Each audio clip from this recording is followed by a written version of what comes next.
Thank you so much. All right. Dr. Hucklebridge, I believe we have an informational presentation. Please take it away. Yes. So as many of you are probably aware, there's a potential for a significant El Nino event this year. So this morning, Joe Street and Jeremy Smith, who will be online, will provide an overview of the emerging 2023-24 El Nino, including potential consequences for the coast, available information, resources, and recommended preparatory measures. Joe? Thanks, Kate. Good morning, commissioners. Yes, you heard it right. In this year of crazy climate moments, we're looking at an emerging El Nino event in the tropical Pacific. This event is likely to strengthen this fall and winter and will, to some degree, influence weather and ocean conditions in coastal California.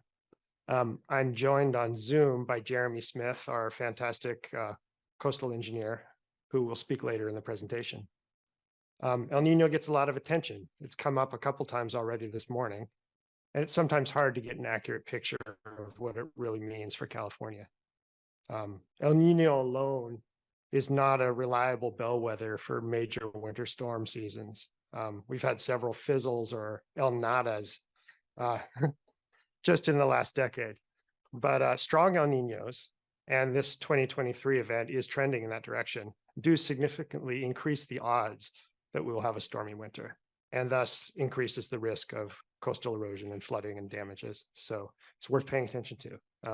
Today, we hope to give you an introduction to the science of El Nino, its effects in California, and some of the updated resources that staff has been working on. Next slide, please. As a refresher, El Nino is often described as an unusual or anomalous warming of the surface ocean in the eastern and central tropical Pacific Ocean. On a map of sea surface temperature anomalies like this one here, El Nino looks like a tongue of warmer water extending progressively along the equator from the coast of South America towards Indonesia. NOAA, the federal government, measures the strength of an El Nino event by the amount of warming in a specific region of the Central Pacific. A strong event is defined as one that produces temperatures more than 1.5 degrees above the long-term average. Next slide, please. Here we go. NOAA's latest projections, which are shown in this graph, indicate around a 66% chance of a strong El Nino happening this winter. The upper range of the projections, and sort of the top of the curve on the right-hand side there, though that's less likely, show there is a potential for a very strong event that matches the largest historical El Ninos from 1983, 1998, and 2016. Scientists at NOAA and other agencies are tracking El Nino very closely, and the projections will narrow as we get closer to the winter season. Next slide, please. Sometimes left out of this basic description is that El Nino is just one phase of a larger natural cycle, the so-called El Nino Southern Oscillation, or ENSO, that involves major shifts in not only the surface ocean temperature, like I just described, but also the deep ocean and the atmosphere across the Pacific. El Nino is the so-called warm phase, with elevated temperatures in the eastern and central Pacific. Its twin, La Niña, has a roughly opposite pattern. And this, this contrast is shown in that left-hand figure there. This ENSO cycle alternates between these phases every 2 to 7 years. It's not a regular pattern. In broader terms, ENSO is a cyclical pattern in ocean heat transfer, both at the surface, which is easier to see in these figures, and at depth in the ocean. And it's linked to and reinforced by changes in prevailing wind directions, ocean currents, sea level, atmospheric circulation, and rainfall patterns spanning the Pacific. Indirectly, ENSO's effects are felt in seasonal weather around the world. The figure on the right tries to illustrate some of these changes between ENSO phases. Probably the most obvious thing in the figure you can see is that this big plume of cloudiness, which represents low pressure and rising air, is shifted towards the Americas, away from Australia and New Zealand during an El Nino event. During an El Nino, the dominant easterly trade winds of the equatorial Pacific weaken and sometimes reverse, allowing warm water from the Western Pacific near Indonesia to kind of slosh back eastward towards South America, And like I said, the dominant zone of low pressure also shifts eastward. Next slide, please. El Nino changes the atmospheric circulation in the North Pacific, and that's most relevant for us. It generally strengthens the subtropical jet stream, and it nudges the winter storm tracks further south. These changes are what have often led to winter storm impacts in California. The very strong El Nino events of 1983 and 1998, in particular, had serious and dramatic impacts in California, including heavy rainfall, flooding, and landslides. Along the coast, these events caused extreme high water levels, intense waves, and severe coastal erosion. I'm now going to let Jeremy take over and tell you more details about the effects of past El Niños. Thanks. Thanks, Joe. Next slide. As we've mentioned, El Nino events can lead to increased storminess and wetter than normal conditions for California. As the state experienced earlier this year, a series of relatively strong storms in quick sequence can lead to damaging flooding in creeks, rivers, and local storm drainage networks. Heavy rainfall and recent burn scars can also lead to debris flows and elevated sedimentation downstream. I think we need to go 2 slides. There we go. Heavy rainfall can also destabilize slopes and bluffs. As water infiltrates soils, it can reduce the soil's strength and make soils heavier, causing slides and slope failure. Intense runoff directed towards bluff faces can also cause rapid erosion, as the runoff quickly pulls soils away from the steep, unvegetated slopes. This can cause the rapid formation of gullies and undermine structures too close to the bluff edge. Erosion at the base of bluffs from large waves can also lead to bluff failures, as material at the toe supporting the rest of the bluff is undercut. All of these factors can cause significant erosion events that have happened up and down the coast along or including Pacifica, as shown during the 1998 El Nino winter in this image on the slide. Next slide. Increased storminess in the Pacific can also lead to larger waves hitting the California coast more frequently. Increased wave energy can cause significant coastal erosion, as was observed during the 2016 El Nino event. El Niños can also lead to temporary but still long-lasting increases in sea levels along the California coast. The 2016 El Nino contributed about 8 inches to higher sea levels in California over the course of months. On the screen, you can see an example of what this contribution looked like in terms of the observed water levels in green versus the predicted tides in blue. Here's why that increase to sea level matters. Next slide. The worst wave damage occurs when large swell coincides with high water levels. This happened in Santa Cruz County this past winter when record-breaking waves hit during an almost +6 foot high tide. A photo from that event in Capitola can be seen on the upper right of the slide. With higher water levels, waves break closer to the shore and more wave energy is able to reach coastal areas and contribute to flooding. You can see an example from Venice Beach on the bottom with a photo from 2018 on the left during calm conditions and a damaging 1983 El Nino season on the right from the same vantage point.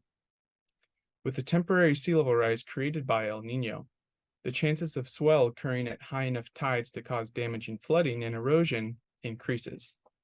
Next slide. Because of the potentially damaging effects of a significant El Nino winter, it is important to be prepared. As part of statewide efforts to prepare for the coming El Nino, staff updated the Commission's informational webpage on El Nino with relevant information and recent science. Next slide. On the webpage, members of the public and local government staff can find information about what an El Nino event is, a brief overview of the impacts from past El Nino events, and best practices for preparing for storms and heavy rains, including specific preparedness checklists for local governments and shoreline property owners. These checklists include tables noting the dates of significant high tides through the winter season. They also detail preparedness measures, such as inspecting any infrastructure or structures and identifying prudent maintenance activities to minimize potential storm damage. The webpage and checklists also highlight where to contact local district offices about any necessary permits. and where to find more information from sources like NOAA. Staff plans to update the website over the course of the season with the latest information as it becomes available. I'll now hand it back to Joe. Next slide. Just to end, I think it's worth noting that the current El Nino is developing in a really different climate context than past strong events. As shown in this figure, virtually the entire global ocean is experiencing unusually warm temperatures right now. The emerging El Nino in the Pacific is just one of several regions of fairly extreme marine heat at the moment. We don't really know how layering a strong El Nino over this background could rearrange the regional effects that Jeremy has just described. More broadly, some modeling studies have projected that climate change could amplify the ENSO cycle and produce more extreme El Ninos.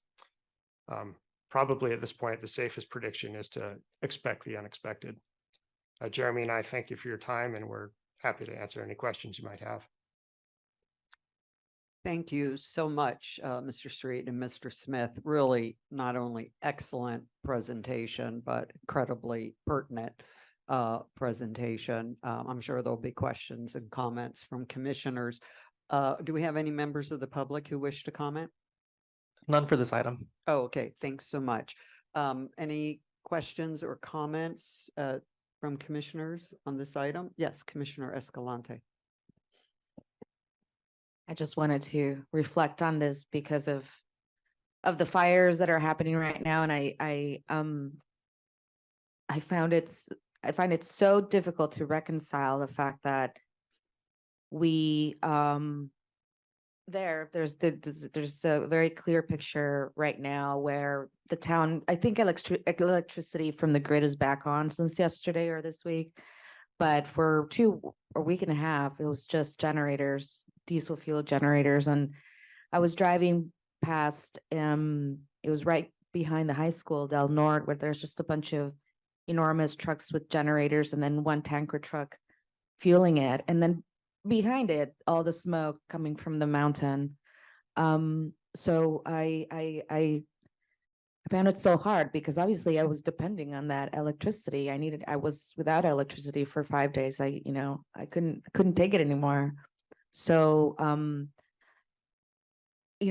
don't have the answer. The only thing is sort of an enormous sense of urgency and feeling like we have a lot to lose now if we don't really speed up our action and our transition out of those, polluting fuels and into the new world. And, not just the fuels, but everything that is causing climate change, because it's not just, burning fuels, but it's also the deforestation, the loss of forests across the world, and our overdependence, and we're building bigger things, depending on more steel, needing more cement, all of that has enormous greenhouse gas footprints. So as we are moving forward towards all this development and all of this growth, we really do need to take into account the greenhouse emission calculations and all of that, and the footprint really has to be as small as possible. And while I'm sitting here in Humboldt, the things that are coming to Humboldt are going to be enormous, especially in this area. So we do need to keep that in mind. Anyway, thank you. Thank you, Commissioner. Commissioner Aguirre. Thank you. I echo Commissioner Escalante's comments regarding the need to reduce our footprint. That's imperative.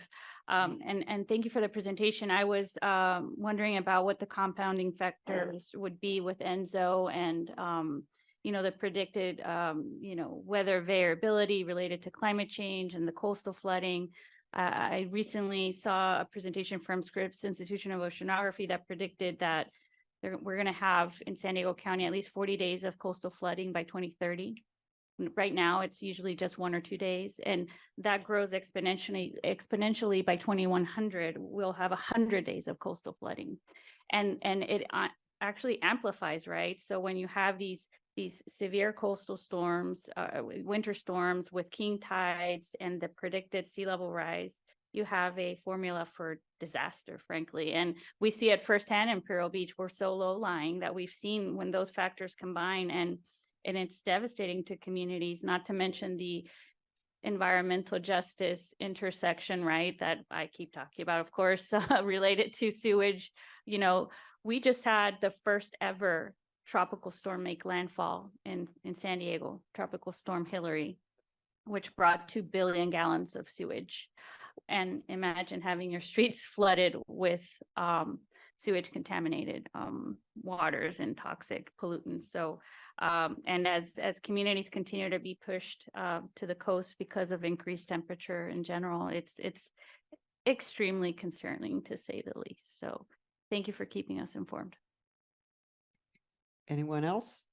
I just want to ask a quick question. So I think this report, Mr. Street and Mr. Smith, that you two did is so important, and not just with respect to it being updated on our website, but I was wondering, do we have kind of a master list where we send things to city and county managers? I really feel like that they should get this, because I think it's important for them to, because we're kind of raising the flag on this, which is, we want you to pay attention, but also here's resources for you to consult, because we do have up and down our state these vulnerable coastal communities where, as in Imperial Beach, but also some others where we have disproportionate impacts. Dr. Huckabridge? We have multiple venues in which to push information out to local governments. So we'll explore all those and offer to give a presentation or to just provide the resources. That's a great idea. It's one we also sort of were planning on after we gave this presentation to try to push that out. So we'll do that. And then Ms. Christie, it would be great if we could also send that out to the coastal counties legislative delegation, because I think, one of the things that we do incredibly well is consolidate this information and translate it for the public. And I just want them to understand that this is something that we do, and to see us as a resource going forward. And of course, all the associated agencies, both state and federal, because I do know OPC does a lot of work on that, as well as others. So Commissioner Eckerly, do you have a few comments? I think it would be great to hear. Yeah, thank you so much, Chair. You took the words right out of my mouth. I was just going to offer to leverage any of Ocean Protection Council's resources and the Natural Resources Agency to get this information out to as many people as possible. Thank you so much. Just so important. I know the commission's going to be talking about the impacts from this reality. I mean, you can't read the newspaper every single day. There's a new report about the warming oceans, about the rising seas, about the accelerated melting of the Arctic, on and on. And we have seen the most just chaotic and destructive weathered patterns in our country and our state this year thus far. And this is a harbinger, which of course is really scary, because we are, as we've said so many times, at an inflection point. And so we can, I had an old saying when I was a lobbyist, which is, people pay me to give them advice, but they don't pay me to take it. And, I kind of feel like this is one of those situations where the commission does such an excellent job of trying to get information out and trying to be seen as a partner and providing technical information, but we can get it out. We can't require that they act on it, but we'll do our job. So thank you very much to the staff. Excellent report. Okay.